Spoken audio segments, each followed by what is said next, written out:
Next, I'm going to welcome Arianna Gianakos, Dr. Arianna Gianakos, who is a foot and ankle fellow at Mass General in Boston. And I am so proud and honored to have her in our group of Speak Up Ortho. And she's going to share some wisdom with you all today.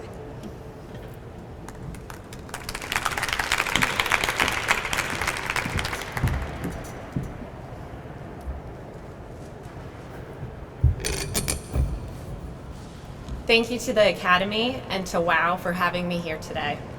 I'm going to be presenting on the title, The Catch-22, Exposure of Gender Discrimination and Harassment While Combating Fear of Retaliation and Career Detriment, The Importance of SpeakUpOrtho. These are my disclosures. I wanted to start this talk off with a quote from Brené Brown.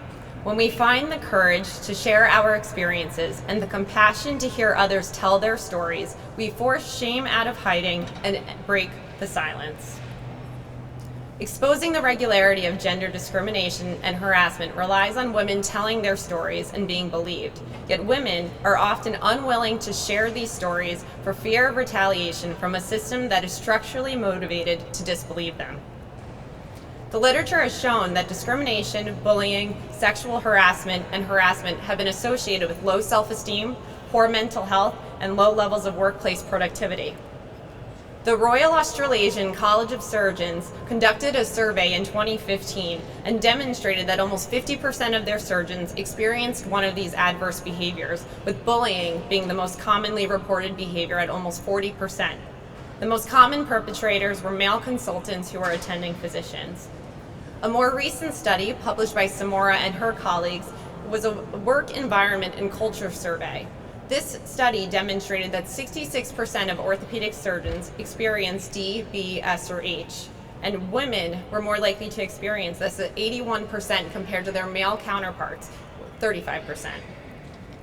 Our team currently conducted a systematic review evaluating the literature over the last 10 years and looked specifically at this type of behavior during surgical residency training. This was not limited to orthopedics, but we went across subspecialties. We evaluated 25 studies with a total of almost 30,000 surgical residents, and once again, these numbers were alarmingly high.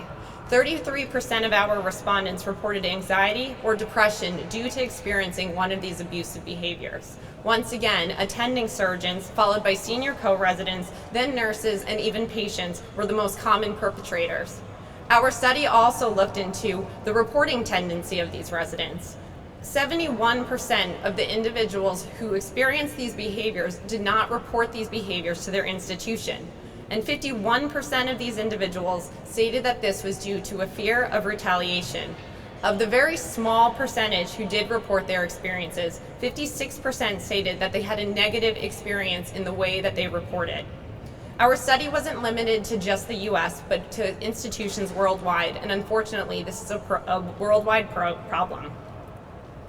In 2021, a group of like-minded orthopedic surgeons convened because we wanted to raise awareness of a problem. We wanted to encourage people to start speaking up about their experiences, but feel safe in doing so. I wanted to share our mission statement. Speak Up Ortho was created to allow anonymous sharing of experiences, including harassment, sexual and otherwise, bullying, and discrimination.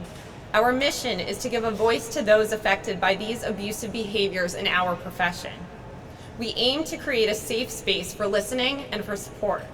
We believe by acknowledging these issues and working towards changing this culture, we will allow for more diversity within our field.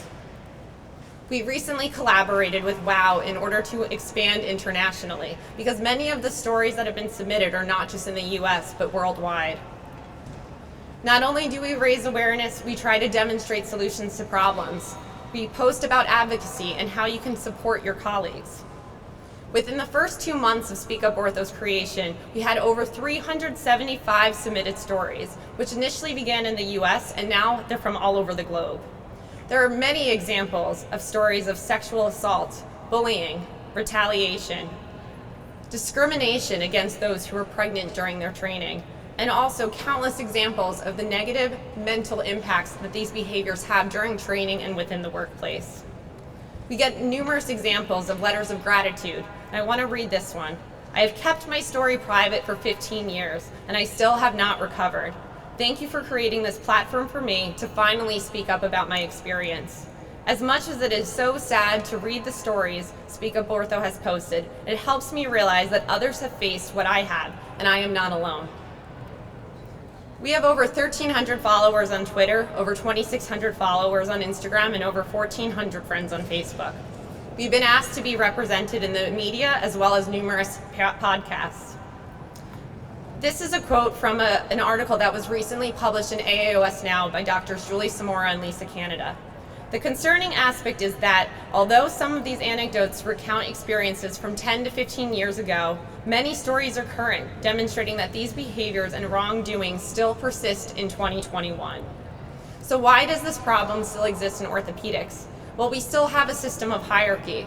Not all institutions are created equally, and not all leadership is created equally. Behaviors are becoming far too common, so we are desensitizing ourselves to what's right and what's not. Behaviors often also go unreported because individuals fear retaliation and fear detriment to their career. And our reporting systems are not always safe and are not always confidential. And medicine in general has not received the same public scrutiny that other fields and professions have. So how can we change this culture? Part of our systematic review evaluated all of the different interventions that have been listed in the last 10 years that defined and helped mitigate these problems. SpeakUpOrtho created an action item list that we wanted to primarily focus on so that we can improve culture change. We felt that we needed grassroots culture change with implementation of bystander intervention training, a code of conduct. We should be vetting for leaders. We need to educate those and define what these behaviors truly are and have zero tolerance policies. In addition, we need to expand on our Title IX reporting systems.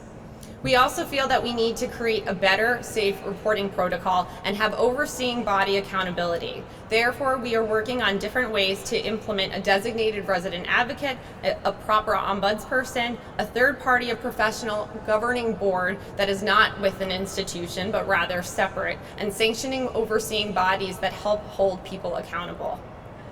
I want to highlight that we are working with many other different partners. We thank those who have reached out to us and are helping us lead the charge, and I want to thank them specifically. WOW is one of them, Ruth Jackson Orthopaedic Society, IOTA, BWOS, Physician Just Equity, and 1001 Cuts. Lastly, I want to highlight the importance of mentorship.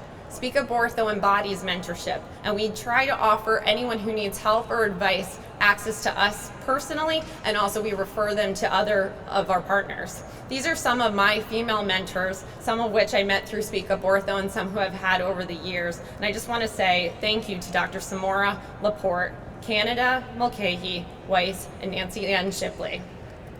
It's really important to also have he/she mentors, and these are two of my foot and ankle mentors in the field. To the left is Dr. Christopher DiGiovanni, who's my current fellowship chairman, and Dr.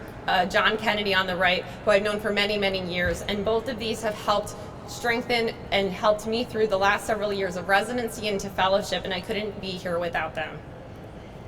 So we can improve the culture. We have to recognize the problem and the prevalence of these abusive behaviors. We have to provide support for those who have experienced these behaviors. We need to start having a better confidential and safe reporting system and define true consequences for the perpetrators. And once again, mentorship is key. So whether you're attending or you're a senior resident, just know that someone who is below you might need help and you need that extra hand to get through something.